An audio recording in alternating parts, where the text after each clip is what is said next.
બપોરના 1 વાગી રહ્યા છે। આપ જોઈ રહ્યા છો TV9 મિડ ડે ન્યૂઝ સાથે હું છું માનસી સોની।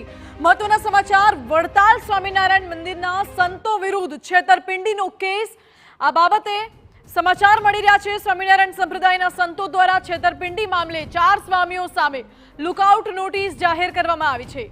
માધવપ્રિય સ્વામી, દેવપ્રકાશ સ્વામી તો સામે લુકઆઉટ નોટિસ જાહેર કરાઈ છે, જ્યારે વીપી સ્વામી અને જીકે સ્વામી વિરુદ્ધ પણ લુકઆઉટ નોટિસ જાહેર કરવામાં આવી છે। ભક્તિનગર પોલીસ સ્ટેશનમાં 3.04 કરોડની છેતરપિંડીના કેસમાં ફરિયાદ નોંધાઈ। સ્વામીઓ વિદેશ ભાગી ગયા છે કે કેમ તે દિશામાં પણ તપાસ હાથ ધરવામાં આવી છે। આ 4 પૈકી 3 સાધુઓ સામે રાજ્યમાં અલગ અલગ વિસ્તારોમાં 5 ગુના દાખલ થયેલા છે। મહત્વનું છે કે આ 4 સ્વામી વિરુદ્ધ લુકઆઉટ નોટિસ જાહેર કરવામાં આવી છે અને રૂપિયા 3.04 કરોડની છેતરપિંડીનો કેસ છે। 3 કરોડથી વધુની છેતરપિંડી આચરી હોય આ 4 સ્વામીઓએ મળીને તેવો કેસ થયો છે। હાલ આ બાબતે પોલીસ તપાસ કરી રહી છે। અત્યારે એ દિશામાં પણ તપાસ છે કે શું આ સ્વામીઓ વિદેશ ભાગી ગયા છે કે કેમ।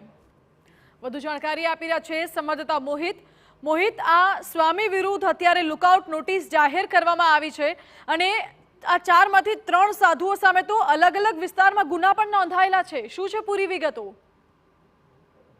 ભક્તિનગર પોલીસ સ્ટેશન ખાતે 3.4 કરોડ રૂપિયાની જે ફરિયાદ છે છેતરપિંડીની નોંધવામાં આવી છે, જેમાં જે આર્થિક નિવારણ શાખા છે તેમના દ્વારા 3 જેટલા શખ્સોની ધરપકડ કરવામાં આવી છે। આખા મામલામાં વડતાલમાંથી હાકી કટાયેલા 4 જેટલા સંતો છે તેની પણ ભૂમિકા સામે આવી છે અને તેની વિરુદ્ધ પણ ગુનો છે તે નોંધવામાં આવ્યો છે, જેને લઈને પોલીસ છે તેમના દ્વારા હવે લુકઆઉટ નોટિસ છે તે જાહેર કરવામાં આવી છે। એક શક્યતા એવી સામે આવી હતી કે આ 4 સ્વામીઓ છે તે અત્યારે આ દેશમાંથી વિદેશ છે તે ભાગી ગયા હતા, ત્યારે તે દેશમાં છે કે અન્ય દેશમાં પહોંચી ગયા છે તે દિશામાં પોલીસ તપાસ કરી રહી છે ને તેને લઈને જ હવે લુકઆઉટ નોટિસ છે તે જાહેર કરવામાં આવી છે અને તેમની વિરુદ્ધ જે 5 અલગ અલગ સ્થળોએ 4 પૈકી 3 સાધુઓ સામે ગુના નોંધવામાં આવ્યા છે, જેને લઈને પણ તપાસ છે તે કરવામાં આવી છે। 3 જેટલા શખ્સો છે તે પકડાઈ ગયા છે, ત્યારે તેની કયા પ્રકારની ભૂમિકા છે અને અત્યાર સુધીમાં તેમને ગુજરાતમાં કેટલા લોકો સાથે છેતરપિંડી કરી છે તે દિશામાં પણ તપાસ પોલીસ અત્યારે કરી રહી છે। જી મોહિત, આભાર આપનો। એટલે હાલ તો આ 4 સ્વામી વિરુદ્ધ પોલીસે ફરિયાદ નોંધી છે અને આગળની તપાસ હાથ ધરી છે।